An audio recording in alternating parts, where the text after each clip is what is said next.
फल को जन्म देने के लिए फूल मर ही जाता है, ऐसा ही होता है प्रेम में। हेलो एवरीवन, आज हम जो कल वाला था हमने टॉपिक कवर करना है। कल का था हमारा मैस्कुलाइन, हमारा कब अविकल होता है या फेमिनाइन कब अविकल होती है। आज हम लाएंगे कि जो हमारा डीएनए पैटर्न है, जब तक एक एक इशू हमारा हील नहीं हो जाता कि वुंडेड कैसे होते हैं और विक्टिम मेंटेलिटी में कैसे होते हैं, ब्लेमिंग गेम कैसे खेलते रहते हैं कि ब्लेम ब्लेम उस पे ब्लेम, सामने वाले पे ब्लेम करते रहते हैं हम। तो आज हम देखेंगे कि जैसे चाइल्डहुड ट्रॉमा देखा हमने, 1 on 1 हम बताते जाएंगे। अब हमें देखना है अपने मदर फादर रिलेशनशिप, तभी हमारा रिलेशनशिप अपने डीएम से अच्छा होगा।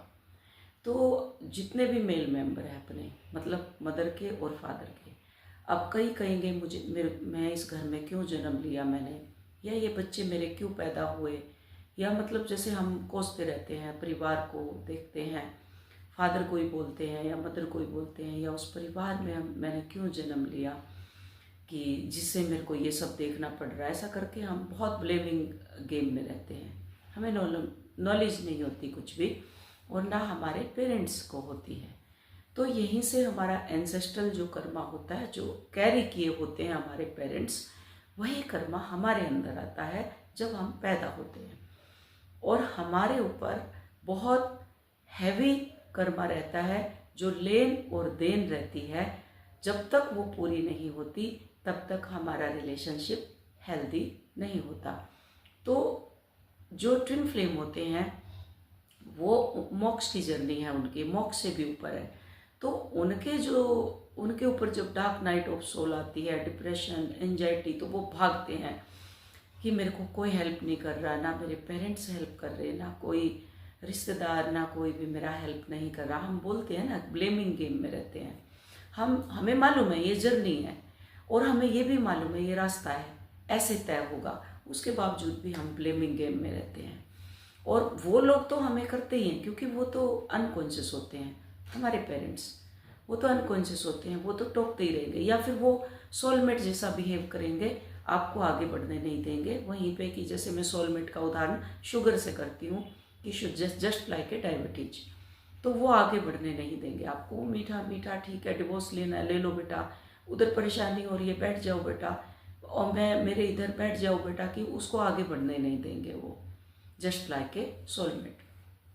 अब वो जो ट्विन फ्लेम होते हैं उनके ऊपर इतना हैवी बैगेज होते हैं, वो वही कार्मिक को लेकर के आते हैं अपनी लाइफ में। चाहे वो पेरेंट्स हैं, उनकी पेरेंटिंग ऐसी होगी कि वो एकदम से, अगर उनके फादर चीखते चिल्लाते हैं, या मदर पूरी डोमिनेट करते हैं मदर को, या मदर उनको करती है अपने फादर को, तो क्या होगा, वो जो बच्चे होंगे सेम पैटर्न, सेम डीएनए उनके अंदर आ जाएगा, बच्चों के अंदर।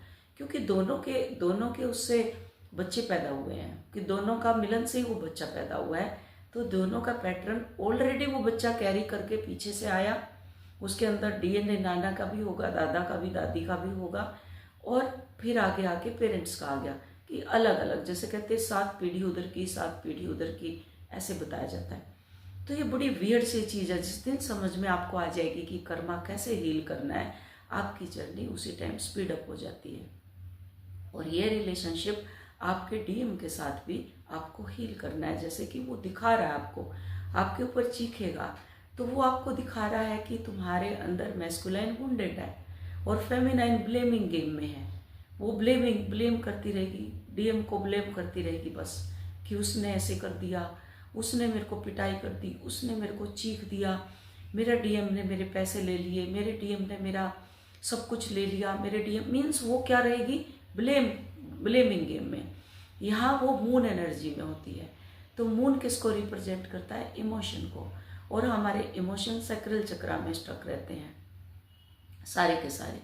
तो इमोशन जब हमारे, फुल मून आपने देखा है, जैसे फुल मून छोटा होगा हमारा एक इमोशन उठेगा, तो जैसे जैसे वो फुल मून बढ़ता जाएगा वैसे ही हमारे इमोशन हावी होना शुरू होंगे, जैसे होते होते होते, और फुल मून के ऊपर इतने हावी हो जाएंगे हमारे कंट्रोल से बाहर हो जाएंगे। जैसे ज्वार और भाटा समुद्र में आता है, एकदम उफान आएगा और फिर वो धीरे धीरे धीरे धीरे शांत होगा। तो जैसे हाई टाइड लो टाइड बोलते हैं कि एकदम से आया हाई टाइड, तो क्या है, अंदर का जितना भी कचरा समुद्र का था, जीव जंतु जो भी, उसको बाहर फेंक देगा, अच्छी चीज़ें भी बुरी चीज़ें भी। फिर उसके बाद धीरे धीरे धीरे धीरे वो वापस जाएगा लो टाइड के अंदर। तो वही सेम हमारे इमोशन है जो हमारे फुल मून पे हावी होते हैं। और ये जो हमारे की मून को रिप्रेजेंट करता है, और मून किसको रिप्रेजेंट करता है, हमारे मन को रिप्रेजेंट करता है। तो हमारा मन ऐसे फेंकने लग जाता है हाई टाइड की तरह, ज्वार भाटा ऐसे चलने लग जाता है हमारे अंदर ऐसे। और फिर उसके बाद जो हमारा सोल है वो रिप्रेजेंट करता है, जो हमारा फादर है वो रिप्रेजेंट करता है सन को। तो आप सन को देखो कि अगर चीखने चिल्लाने की आपकी आदत है और आप देखते होगे कि आपके अंदर या आपके फादर का डीएनए कैरी आप किए हुए हो। अब बात आती है जो बच्चे बाहर स्टडी के लिए निकल जाते हैं या जो घर छोड़ के बाहर चले जाते हैं, तो उनका ऑटोमेटिक हील होना शुरू हो जाता है, क्योंकि वो वहाँ की जगह छोड़ दी, लेकिन उन्होंने डीएनए फिर भी उनका अपने आप का हील करना होता है। यही हमारा ट्विन फ्लेम जर्नी बताता है कि एक एक चीज़ आपको हील करनी है। तो अगर वो बाहर स्टडी कर रहे हैं तो उनको क्या है, वहाँ की सोसाइटी का रंग चढ़ना शुरू हो जाएगा, लेकिन जो डीएनए पैटर्न जो उनकी अपब्रिंगिंग मीन्स जो पेरेंट्स करते हैं, वो फिर कौन करेगा, जहाँ वो रहते हैं वहाँ पे उनकी होने लगेगी। अब वो किस माहौल में रहते हैं वो अपना अपना पैटर्न आप देख सकते हैं। अब जैसे मेरा बचपन जो गया मैं बताती हूँ, मेरा बचपन की मुझे टीचर बहुत प्रेम करते थे। स्कूल में मैं अकेली रहती थी, एडमिशन करा दी तो मैं अकेली रहती थी, घर में कोई होता नहीं था, बताया कि अकेला बचपन गया मेरा। तो मैं जैसे घर से जाती स्कूल, बाहर बैठ जाती ऐसे स्कूल में जा कर के ना, हमारे स्कूल में ऐसे बाहर की तरफ बना हुआ था कुछ एक चबूतरा टाइप, मैं उस चबूतरे पे जाके बैठ जाती। तो हमारी हिंदी की टीचर थी राजकला मैम, बहुत अच्छी सोनीपत की थी। वो मेरे को देखती क्या कर रही है यहाँ से, बड़े प्यार से पूछती। एक और सागवान थी जो अभी भी है उकलाना में, उनका सागवान हॉस्पिटल है, अगर कोई उकलाना के हैं उनको मालूम होगा, वो मेरी साइंस की टीचर थी। तो वो मेरे को कहती यहाँ क्यों बैठे, दोनों टीचर मेरे से बहुत प्रेम करती थी, तो यहाँ क्यों बैठी है। मैं कहती, मैंने कहा घर में कोई नहीं है, खाना खा के आ गई। तुम्हें बहुत बच्चे बहुत भोले होते हैं, वो सब बता देते हैं। तो फिर वो अपने साथ ले जाती मुझे अपने क्वार्टर में, हमारे क्वार्टर बने हुए थे। फिर वहाँ मेरे को कहती लस्सी होती है तुम्हारे घर में, मैं कहती हाँ जी मैम होती है। फिर मैं उनके लिए लस्सी लाती। तो मेरा क्या हो गया, काम बट गया वहाँ पे, कि मैं जब खाली होंगी तो टीचर के पास भाग जाऊंगी, उनका काम कर दूंगी, नल आएगा पानी भर दूंगी, कुएं से पानी ला के दे दूंगी उनको, और मतलब उनके साथ फिर मैं ऐसे घुल मिल गई कि, लेकिन स्टडी अलग, जैसे कई मेंटोर के साथ घुल जाती हैं, वो उनको टेकन फॉर ग्रांटेड लेने लग जाती हैं, लेकिन इनर वर्क उनको फिर भी करना है। तो मैं अपनी टीचर के साथ बिल्कुल घुली मिली, लेकिन मुझे अपना काम, मेरे को पता था कि मुझे काम करना है। तो एक बार क्या हुआ मुझे मालूम नहीं था, जैसे हमारे एग्जाम हुए तो मैंने क्या किया, पेपर जो पहले तो नत्थी करते थे, आजकल तो कुछ और सिस्टम आ गया कि एक पेपर ले लिया फिर दूसरा ले लिया, फिर उनको धागे से बांधा जाता था। तो मेरा एक क्वेश्चन जो था ना कि वो दूसरी तरफ, मतलब इधर प्लेन, जैसे एक पेपर पूरा हो गया और दूसरे पे मैंने लिख दिया, और जो खाली साइड थी वो मैंने उसके वहीं पे उसके धागा बांध दिया करके। तो देखा उन्होंने ये तो खाली पेपर दिया इसने, तो मेरे नंबर क्या हुआ, वही साइंस में पॉइंटों में आए मेरे नंबर। अब मेरे को सबके बीच में, क्लास के बीच में खड़ी करके बोल रही है मेरी मैडम, जो मैम थी वो सांगवान मैम, धनपति सांगवान था उनका नाम। तो कह रही है कि ये नहीं चलेगा, अगर मैं तेरे से प्रेम करती हूँ स्टडी तो तुझे फिर भी करनी पड़ेगी, मेरे को बोली। तो मेरे को बड़ा ऐसे अजीब सा फील हुआ कि मैं तो करके आई हूँ पूरा का पूरा, तो ऐसे कैसे हो सकता है कि मेरे नंबर मेरे कम आए। तो फिर मैं पेपर ले लिया, मैं बैठ गई एक साइड में, सबके सामने जब बेइज्जती करते हैं बहुत बुरा लगता है पूरी क्लास के अंदर। और पहले तो क्या होता था, टीचर ही स्कूल से जैसे धूप होती थी तो ग्राउंड में ले लेते थे, जो पुराने टाइम के हो गए उनको मालूम होगा, मेरी एजुकेशन के 80 के जो रहे होंगे उनको मालूम होगा ये सब चीज़। तो वहाँ पे ना वो लड़का देखते थे ना लड़की, उनकी बहुत पिटाई करते थे। हमारे संस्कृत के टीचर थे वो यहाँ पे मारते थे कई बार सबके बीच में, तो बड़ी बेइज्जती फील होती थी कि क्यों मारा, देखो मुझे याद भी था। तो कई बार बोल नहीं पाते, हमारे अंदर कॉन्फिडेंस नहीं होता, क्योंकि हम दबे हुए होते हैं, घर के अंदर हमें दबा दिया जाता है, खासकर जो छोटा बच्चा होता है। बड़े वाला पहले पेरेंट्स उसको दबाएंगे, फिर वो जो बड़े वाला हिटलर राज करेगा छोटे बच्चे पे, तो मेरे भाई का मेरे ऊपर पूरा हिटलर राज था, वो मुझे बहुत दबा के रखता था। तो वो मैं बोल ही नहीं पाती थी कुछ भी वहाँ पे। सेम चीज़ मेरी जब शादी होके आई, सेम चीज़ वो हुई कि मैं मुँह ही नहीं खोल पाती थी। सेम मेरी माँ का पैटर्न मेरे अंदर था कि मैं उसके सामने मुँह ही नहीं, कार्मिक मारता था, पीटता था, शक करता था, सब कुछ करता था और मैं बोल ही नहीं पाती थी। अगर मेरा एडमिशन, जैसे उसके बाद फिर मेरी स्टडी हुई नोएडा भी मैंने एनवीटीआई की, तो नोएडा में जाती थी, मेरे पीछे पीछे मेरे पे इतना शक करता था क्योंकि थर्ड आई ब्लॉक थी और सेक्रेल चक्रा ब्लॉक था। तो क्या होता था, वो मेरे पीछे पीछे मेरे को बस के पीछे लगा लेता था। अपनी बुलेट थी उसके पास, आर्मी में थे जैसे, तो और मैं स्टडी कर रही थी, आर्मी हेडक्वार्टर में उनकी ड्यूटी थी, तो बुलेट को पीछे लगा लेगा गाड़ी के, तो कि वो किसके साथ बैठी है, कहाँ बैठी है। तो ये सारी चीज़ें हमारे अंदर आती है, सब गुजरे हैं उसके अंदर से, और तब फिर वो भागता है कि इस पिंजरे से मुझे कैसे भी निकलना है। तो हम ट्रैक पे आते हैं। तो जब ये चीज़ होती थी, फिर मैंने देखा बैठ के कि मेरा तो ये पेपर खाली है, बट मैंने तो इधर लिखा हुआ है पूरा। फिर मैं गई उसके मैडम के पास कि मैंने कहा मैंने तो लिखा हुआ है मैम, देखो आप। फिर उन्होंने देखा तो जोड़ा मेरे बहुत, फिर उसमें अच्छे नंबर मेरे आए, तो बड़ी खुश हुई फिर। तो वो फिर मेरा उदाहरण देने लगी कि देखो ये बहुत प्रेम भी करती है, ये मेरे पास आती भी है, काम भी करती है, लेकिन वो मैम इतने स्ट्रिक्ट थे कि एक नंबर अगर आप पीछे रह गए पास होने में, आपका एक नंबर अगर पीछे है, तब भी आपको वो एक नंबर नहीं देगी। इतने मतलब अच्छे थे वो। तो वो एजुकेशन का गुरु का जो बिहेवियर होता है, मीन्स वो रिलेशन होता है मेंटोर का, वो अलग होता है, और जो नॉर्मल बिहेवियर होता है वो अलग होता है। उसमें वो बात भी कर लेगी, सब कुछ कर लेगी, लेकिन आप 24 घंटे उसके सामने ऐसे रोते रहेंगे, तो वो उस चीज़ को भी बर्दाश्त नहीं करती कि वो एक फिर टेकन फॉर ग्रांटेड ले रही है। ठीक है जी, ठीक है, क्योंकि वो अपनी ऑथेंटिसिटी के साथ काम नहीं करेगी। ऑथेंटिकली अगर वो काम करेगी तो टीचर का प्रेम उसके प्रति बढ़ेगा और उसको पता नहीं मेंटोर क्या दे देगा फिर।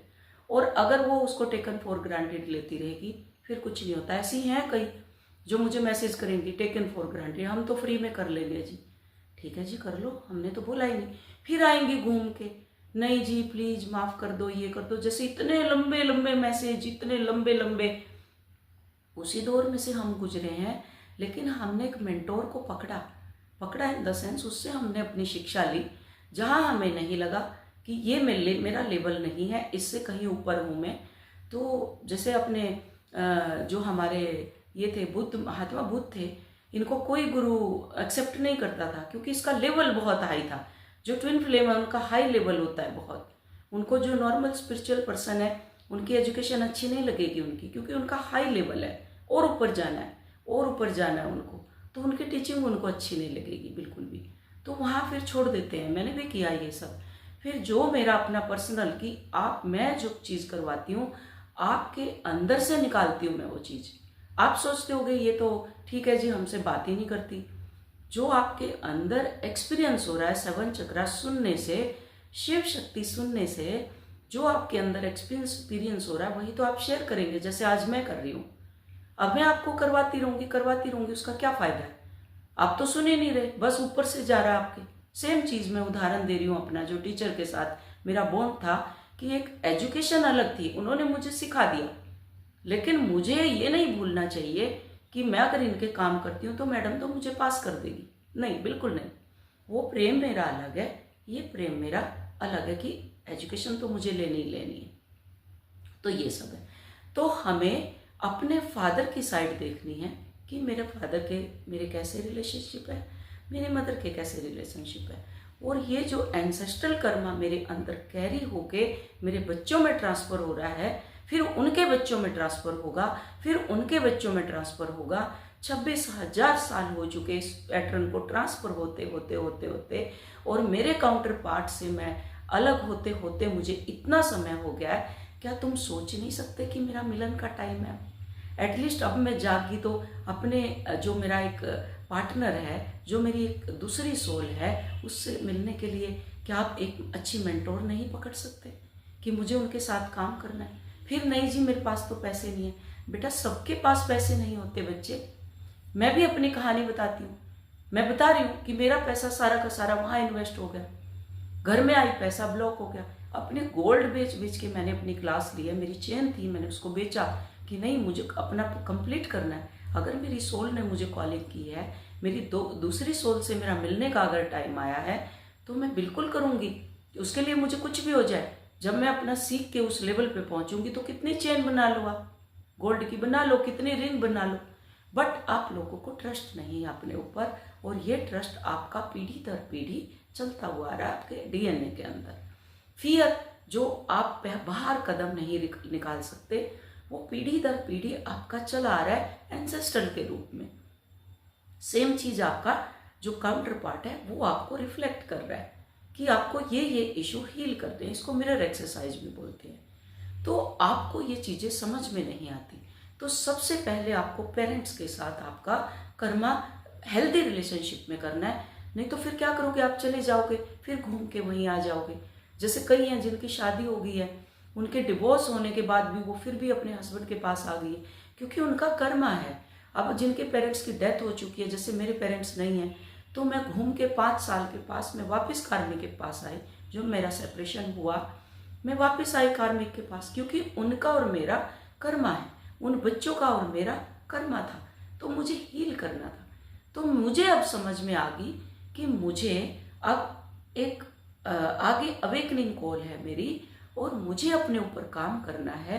मैं स्पिरिचुअल जर्नी में आगे बढ़ रही हूँ, तो फिर मैं उनके ऊपर ब्लेम करना बंद कर दूंगी कि मेरे पेरेंट्स ने क्या किया, या मेरे कार्मिक ने क्या किया, या मेरे बच्चों ने क्या किया। फिर वहाँ पे आप मौन होना शुरू हो जाओगे और अपने ऊपर काम करना शुरू करोगे, क्योंकि उस एनर्जी को आप बचाओगे हाई वाइब्रेशन के लिए। तो जब आप हाई वाइब्रेशन में जाओगे तो वो जितना भी आपका हेल्दी अनहेल्दी रिलेशनशिप है या अनहेल्दी जंक डीएनए है, वो ऑटोमेटिक क्लीन होना शुरू हो जाएगा।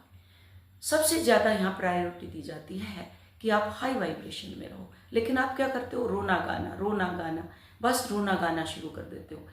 आप देखो कि मैं किस वाइब्रेशन में हूँ।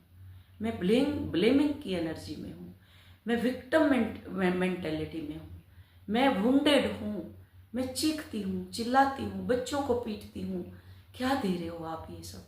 जब आपको पता चल गया कि मैं अवेकनिंग पीरियड में हूँ और ये सब मेरे को नहीं करना, मुझे अपनी एनर्जी को सेव करना है, हाई वाइब्रेशन में रहना है, तो अब आप बोलोगे कि हील कैसे करें। यही हील होगा, अंदर जाके 7 चक्रा सुनना है, शिव शक्ति को सुनना है, बैलेंस करना है, फिर एफर्मेशन देनी है, और फिर उसके बाद आपको हाई वाइब्रेशन में रहना है। तो वो जो जंक डीएनए था आपका, वो धीरे धीरे अपने आप डिजोल्व होना शुरू हो जाएगा, और आपका हेल्दी रिलेशनशिप, पहले जो 3 महीने में आप लोग लड़ते थे, बात करते थे, फिर उसका टाइम पीरियड कम होता जाएगा। तो जैसे कम होता जाएगा तो आपके काउंटर पार्ट का भी धीरे धीरे टाइम पीरियड कम होता जाएगा। जिस दिन आप एक्सेप्ट कर लोगे कि ये मैं ही लेकर के आया हूँ, ये मुझे ही रिफ्लेक्ट कर रहे हैं, इसका प्रोजेक्टर मैं ही हूँ, ये जो फिल्म मेरी लाइफ में चल रही है इसका मेन लीड रोल मेरा है, और ये मैंने ही प्रोजेक्ट किया हुआ है, अब ये प्रोजेक्टर मेरा है, तो इसको मैं अच्छा भी प्रोजेक्ट कर सकता हूँ और इससे बुरा भी कर सकता हूँ। तो इससे बुरा करने के लिए तो मेरे को और लोअर वाइब्रेशन में जाना पड़ेगा, और रोना गाना। और अगर मुझे इस प्रोजेक्टर को अच्छा करना है, ये मूवी मुझे अच्छी बनानी है, तो मेरा हाई वाइब्रेशन और हाई और अच्छी कंपनी के कैमरे लेकर के आऊँगा, और अच्छी के माइक लेकर के आऊँगा, जिससे क्लियरिटी 3D में उसको रिफ्लेक्ट करूँगा। तो अगर आप ये करेंगे तो आप बहुत हंसी अपनी जर्नी को आगे बढ़ाते रहेंगे, और किसी न किसी मेंटोर को आपको लेना पड़ेगा। डिवाइन की गाइडेंस इसलिए आती है, कई बोलती हैं अपने आप हमें तो डिवाइन गाइड मिल रहा है और कोई वो वीडियो मिल जाती है जी और हम तो हील हो रहे हैं। ठीक है जी, best of luck, good luck, आप करते रहो, आगे बढ़ते रहो, बिल्कुल बढ़ते रहो, फिर देखते रहो कितने जन्म में आपका जन्म ये होगा भी कि नहीं होगा।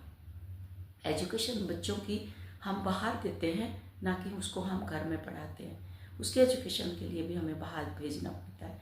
तो फिर आप घर में कैसे कर सकते हैं? आपके पास तो 50 माइंड है, कोई घर के काम में लगेगा, कोई कुछ करेगा, कोई कुछ करेगा, तो कैसे आप उस माइंड को एक जगह लगा सकते हो? जो जंक डीएनए आपके एंसेस्ट्रल का आपके अंदर चीख चीख के बोल रहा है, दर्द के रूप में, एंजाइटी के रूप में, फियर के रूप में, वो जो चीख चीख के बोल रहा है कि मुझे बाहर निकालो, तो आप कैसे निकालोगे? वो बोल रहा है अपने पेरेंट्स के साथ हेल्दी रिलेशनशिप करो, तो आप कैसे करोगे? तो मुझे ये चीज़ मैं आपको बताती हूँ वीडियो के माध्यम से। और व्हाट्सएप पे मेरे को इतने भर भर के वॉइस कॉल मैसेज, मुझे पता है उनको क्रेविंग है जानने की। जो ये 3D बॉडी है ये आपको करने नहीं देगी, क्योंकि ये जो मन है ये 3D का है। जो सोल है वो आपको भगाएगी मेंटोर के पास जा, लेकिन मन कहेगा नहीं, उसके इतने पैसे मैं तो नहीं जाऊँगा, उसका ये है मैं तो नहीं जाऊँगा। तो वो मन आपको वहाँ बैरियर क्रिएट कर देगा, आगे नहीं बढ़ने देगा। यही जंक डीएनए आपके एंसेस्ट्रल ने किया अननोइंगली। वो बेचारे परेशान रहे क्योंकि उनको नॉलेज नहीं थी कि कैसे हील करना है। मैं अपनी मदर की बात करती हूँ तो आज मुझे उनके ऊपर बहुत, क्योंकि वो चली गई, मैं उनको देखती थी और नहीं कर कि कुछ उस टाइम मुझे भी नॉलेज नहीं थी, लेकिन मैं उनको बोलती थी माँ चुप रहो, मत बोलो कुछ भी मत बोलो।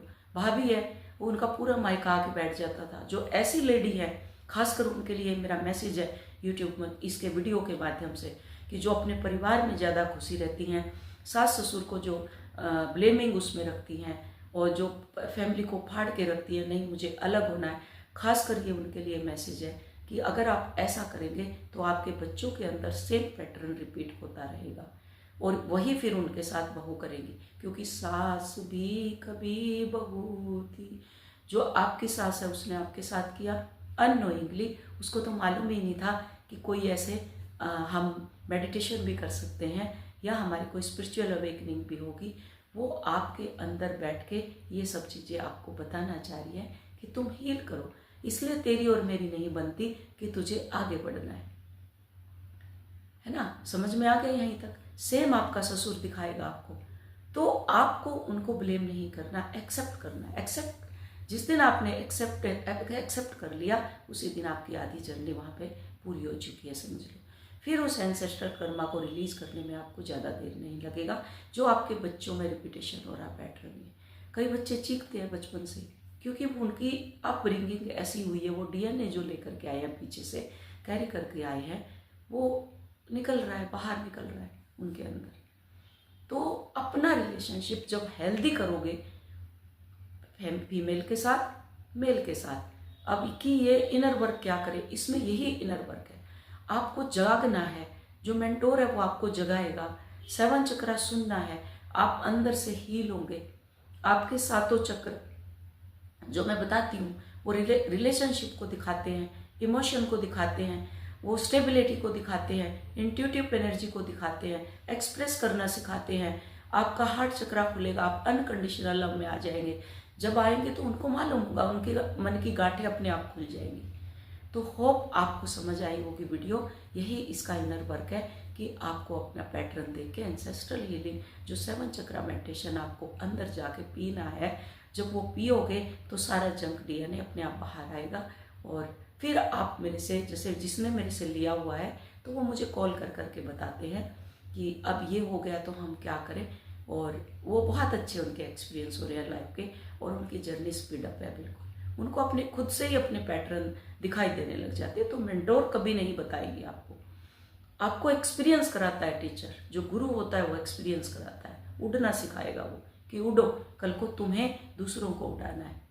वो उड़ना मेंटोर, जो सही मेंटोर होगा वो उड़ना सिखाएगा। वो जो आपको पैकेज बेच रहा है, जिसका इनर वर्क आप ले रहे हो, वो उसका एक्सपीरियंस है जो आप ले रहे हो। वो बोले जा रहा है क्योंकि उसने एक्सपीरियंस किया है, आपने नहीं किया। आप उनकी सुन के भेड़ चाल में चल रहे हो। आप अपना एक्सपीरियंस कब करोगे, कैसे करोगे? अंदर जाके। जब आप अपना एक्सपीरियंस करके उसको बाहर लेकर के आओगे और फिर जब बोलोगे, तो आप सब लोग बोलेंगे कि इनका इनर वर्क अलग ही है, जैसे आज आप मुझे बोलते हो। तो वीडियो अच्छी लगी तो इसको बहुत प्यार दो मुझे, और बहुत प्यार दे रहे हो। और एक मेंबरशिप का चैनल भी है, तो वीडियो को सपोर्ट करो, क्योंकि मैं तो आप लोगों को के ही कितनी भी जल्दी आपकी जर्नी कंप्लीट हो, यही मेरा सोल पर्पज है। सोल पर्पज तो बहुत सारे हैं, बट मेरे को जो लास्ट में मोर्चा दिया है परमात्मा ने कि अभी कॉलिंग है अवेकनिंग की, और बहुत जल्दी जल्दी सबको अवेकन होना है। एक एक वेव आ रही है, जैसे 2020 में जो अवेकन हुए वो कम थे, अब बहुत ज़्यादा हो रहे हैं। तो ये अवेकनिंग होगी, सतयुग स्थापित हो गया। अब जो पीछे आ रहे हैं वो बहुत ज़्यादा अवेकन आएंगे, उन लोगों को आपको शिक्षा देनी है। तो आप जल्दी जल्दी पूर्ण हो और अपनी जर्नी में आगे बढ़ें। Thank you so much, love you all, God bless you all.